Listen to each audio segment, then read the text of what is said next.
Hola, hola, queridos y queridas estudiantes. Bueno, ahora lo que vamos a hacer es ver la clase número 2, correspondiente a octavo básico, que ya es entrar propiamente tal en la materia del Renacimiento y el estudio de la figura humana. Así como la cápsula anterior estudiamos al Bosco, finales de la Edad Media, lo que vamos a hacer hoy día es ver esta transición que hay desde la Edad Media hasta el Renacimiento, entendiendo por supuesto que todas estas son construcciones teóricas y que realmente no es posible establecer una diferencia, un quiebre exacto, sino que es más bien arbitrario. Bueno, primero que nada, vamos a estudiar hoy día el origen del Renacimiento y para eso es importante que entendamos el concepto. Si bien esto, por supuesto, que es sujeto de debate y aquí no se va a presentar ninguna verdad absoluta, el Renacimiento principalmente se sustenta en la idea de que algo se está retornando, que hay un renacer de algo, particularmente de una belleza, de un pasado remoto donde el arte, la ciencia, la filosofía había florecido antiguamente. Y particularmente se refiere al periodo helenístico de Grecia y Roma. Pensemos lo siguiente, el Renacimiento ocurre en la península itálica, justo donde estuvo toda la gloria del Imperio Romano, la gloria, la cúspide de la cultura helénica, los grandes autores clásicos, etc. Entonces, justo en, digamos, en cierta decadencia que tenía la Edad Media, hay un grupo de pensadores que por diversos motivos, y artistas, empezaron a mirar hacia el pasado y decir, ¿sabéis qué? Esto fue mejor en algún momento. Para eso es importante entender un cambio que hubo, un cambio en el paradigma, en el eje de estudio de las cosas. Eh, es posible establecer, de alguna manera, que durante la Edad Media, el centro de estudio estuvo centrado en Dios, la iglesia, lo espiritual de alguna manera. Mientras que en el Renacimiento empezó a tornarse el eje hacia el ser humano. Por eso es conocido como antropocéntrico el eje al que tornó. De esta manera se empezó a estudiar al ser humano y no solamente su mente, su manera de ver las cosas, sino que también su cuerpo. Pensemos lo siguiente, la imagen que vemos acá es muy conocida, es hecha por Leonardo da Vinci en 1490 y es conocida como el hombre del Vitruvio.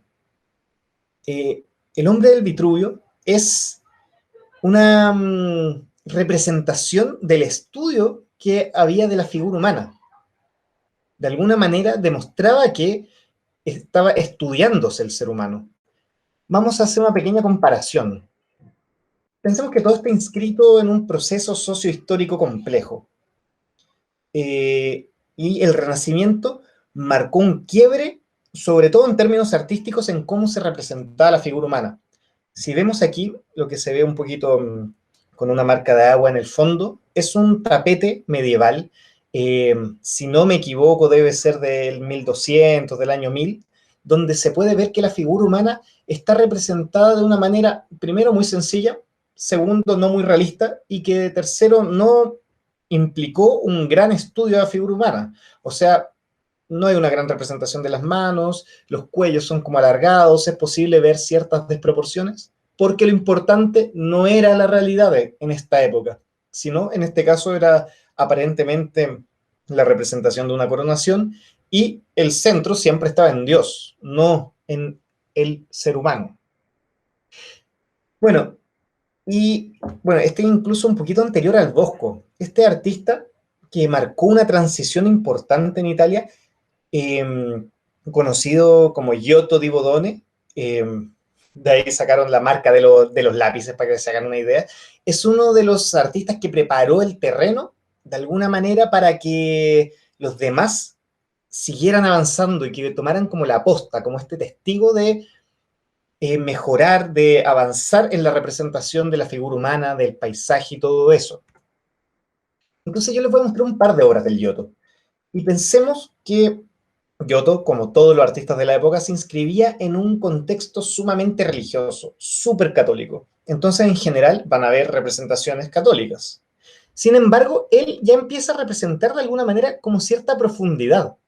De hecho, se dice que el Giotto fue de los primeros en tratar de incorporar la perspectiva, como la idea de profundidad con punto de fuga, en sus obras. Pero también tenemos que pensar que el Bosco buscaba generar un efecto en el espectador, que el espectador sintiera algo cuando ve esta obra. Es por eso que en los rostros se puede observar cierto dolor, se puede observar cierta angustia. Sin embargo, si nosotros analizamos estrictamente cómo el Giotto representaba la figura humana, todavía vamos a observar ciertas desproporciones. Esto no es por desmerecer al artista, que Giotto es uno de los artistas más influyentes de la historia, pero nos representa muy bien un periodo, que es un periodo de transición, de que se empezó de a poco a fijar el estudio en la proporción, en la anatomía y en el cuerpo humano, y no solamente la representación religiosa. Bueno, de esta manera podemos hablar de que aparece el primer renacimiento, que bien ciúticamente yo le puse el 480 porque así es conocido en historia del arte, porque primero el Renacimiento se centró principalmente en Italia, pero porque abarcó todo ese siglo del 1400. Entonces, artistas como Sandro Botticelli, Filippo Brunelleschi y Masaccio son unos de los grandes exponentes de esto. Sandro Botticelli, particularmente en la pintura, igual que Masaccio, y Brunelleschi en la arquitectura.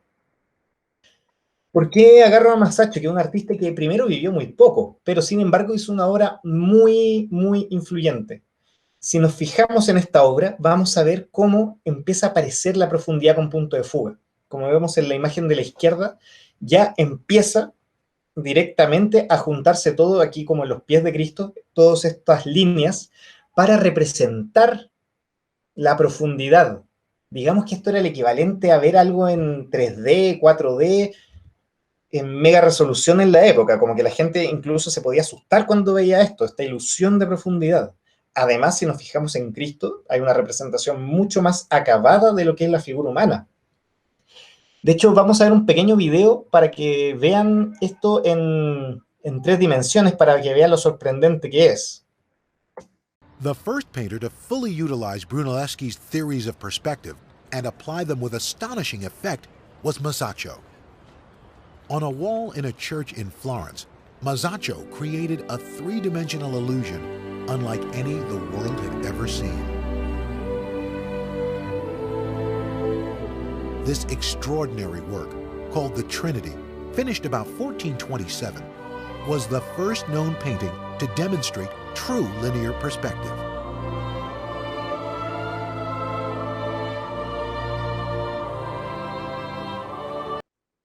Bueno, tomando ya la obra de Masaccio, podemos entrar a ciertas obras, ya por ejemplo de Sandro Botticelli. Aquí puse solamente un fragmento de una obra llamada conocida como La Primavera de Botticelli, que empieza a tomar ciertas representaciones de figuras mitológicas. Particularmente no vamos a analizar en este momento la obra de Botticelli, sino que vamos a tratar de analizar más bien esta, que es el nacimiento de Venus. Venus o Afrodita, como es conocida por los griegos. Digamos que no solamente se tomaba el símbolo religioso católico, sino que empieza a aparecer el mito helénico, el mito clásico. De hecho, les voy a leer un fragmento de un libro llamado Las Metamorfosis, que es del autor clásico Ovidio, digamos, muy, muy antiguo. El seno del tempestuoso Egeo se ve a Tetis con el abultado vientre, errar por las ondas en blanca espuma envuelta y dentro nacida con movimientos delicados y alegres, una doncella con rostro no humano.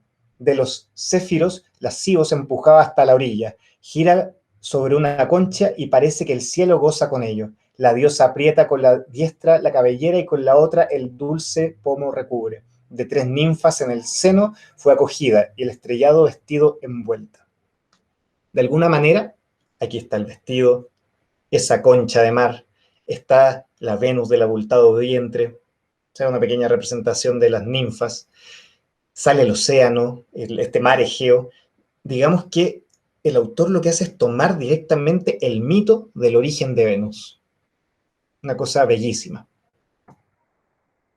Aquí la presentación no se ve extremadamente bien, pero Brunelleschi diseñó una de las catedrales, a mi juicio, más impresionantes de la historia, que es Santa María del Fiore, que queda particularmente en Florencia.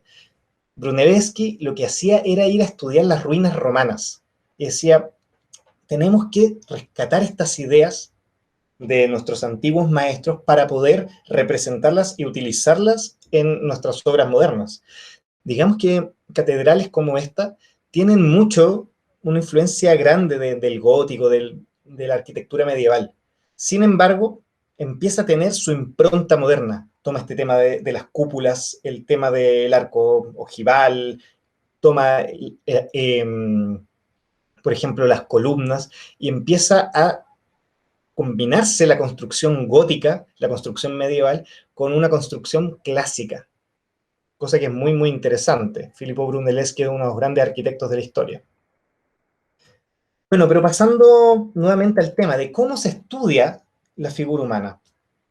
La figura humana, como vemos acá en la obra de Donatello, que se conoce como el David, no confundir con el David de Miguel Ángel, se estudia primero diseccionando cuerpos. Es algo de lo que hicieron muchos artistas del Renacimiento. Observar, diseccionar, copiar modelos.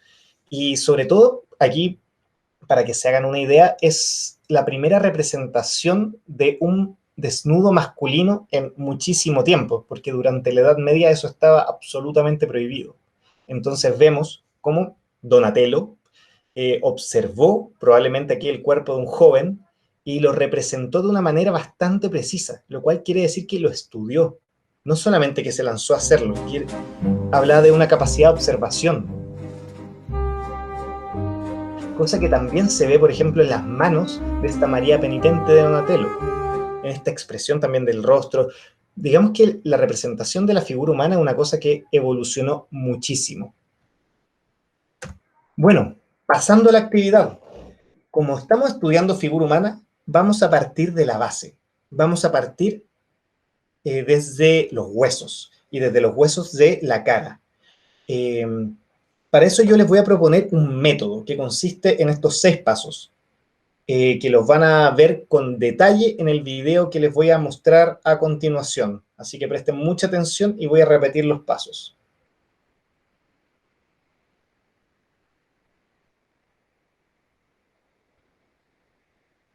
Bueno, para obtener este resultado, primero hay que dibujar un círculo.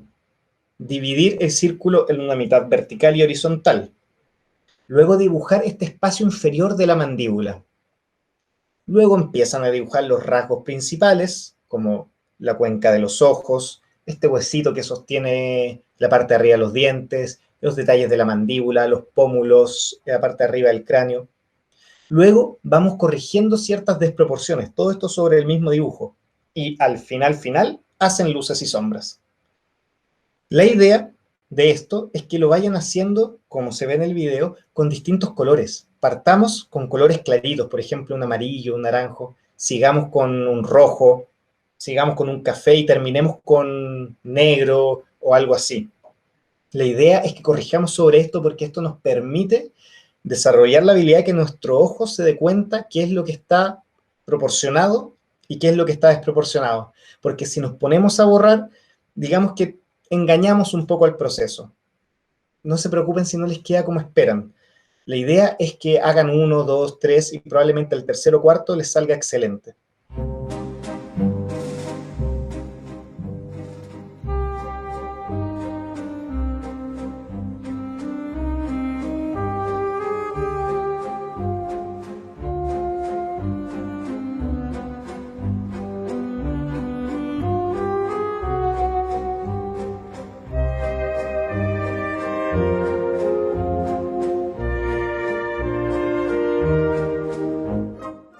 La idea es que hagan este cráneo de frente y hagan el cráneo lateral que aparece en la lección de anatomía 1.